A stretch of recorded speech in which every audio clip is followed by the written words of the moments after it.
नमस्कार दोस्तों, आज हम आपको भगवान श्री रामचंद्र के बारे में 10 ऐसी बातें बताएंगे जो आपने शायद ही पहले सुनी होंगी। पहली, हिंदू धार्मिक शास्त्रों के अनुसार वैश्वत मनु के 10 पुत्र थे। इल, इक्ष्वाकु, कुशनाम, अरिष्ट, धृष्ट, नरिष्यंत, करुष, महाबली, श्रेयाति और प्रषद। श्री राम का जन्म इक्ष्वाकु के कुल में हुआ था। नंबर 2, श्री राम को शास्त्रों में भगवान विष्णु का अवतार बताया गया है।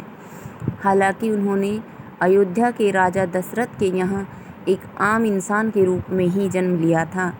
अपने उच्च आदर्श, वचनबद्धता और कर्तव्यनिष्ठता के कारण वह मर्यादा पुरुषोत्तम कहलाए, इसीलिए उन्हें भगवान के रूप में पूजा जाता है। प्रचलित विश्वास के मुताबिक राजा दशरथ और कौशल्या की पुत्री का नाम शांता था, लेकिन माता कौशल्या ने उसे अपनी बहन वर्षणी को गोद दे दिया था, जिसकी कोई संतान नहीं थी। नंबर 4, भगवान राम के जीवन की सबसे बड़ी शिक्षा अपने दिए वचन और कर्तव्यों का पालन करना है। कहते हैं कि भगवान श्री राम ने अपने वचन का पालन करते हुए अपने प्राण से प्रिय भाई लक्ष्मण को मृत्युदंड का आदेश दे दिया था।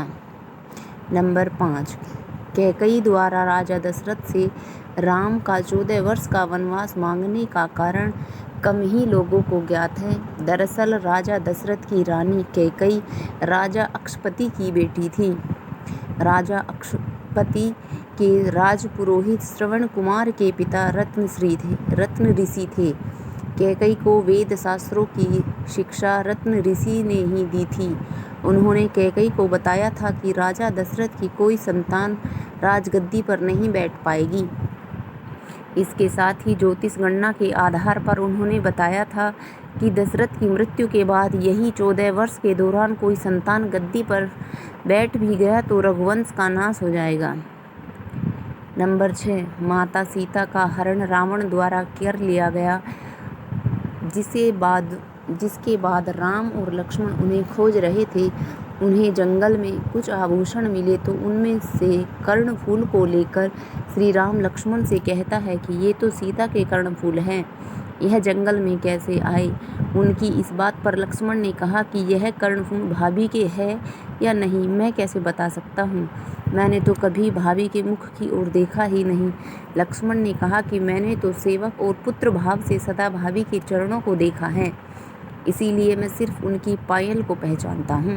नंबर 7, श्री राम की हनुमान जी के साथ पहली मुलाकात का किस्सा बेहद दिलचस्प है। हनुमान जी ब्राह्मण का रूप धारण कर प्रभु राम के और लक्ष्मण के सामने पहुँचे। उन्होंने राम और लक्ष्मण को देखा तो समझ गए थे कि ये दोनों वीर कोई आमजन नहीं बल्कि साक्षात किसी देवता के रूप हैं। इसीलिए बाद में हनुमान जी चरणों में गिरकर उन्हें दंडवत प्रणाम किया।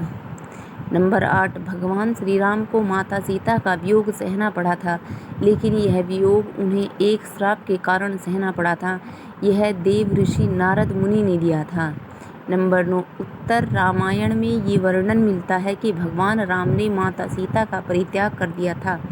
रामायण के उत्तरकांड पर विवाद कहते हैं कि उत्तरकांड बाद में जोड़ा गया है। नंबर 10, अयोध्या आगमन के बाद राम ने कई वर्षों तक अयोध्या का राजपाट संभाला और इसके बाद गुरु वशिष्ठ व ब्रह्मा ने उनको संसार से मुक्त होने का आदेश दिया। इसके बाद उन्होंने जल समाधि ले ली थी। धन्यवाद दोस्तों। कहानी अच्छी लगी हो तो चैनल को सब्सक्राइब करें, शेयर करें और लाइक करें।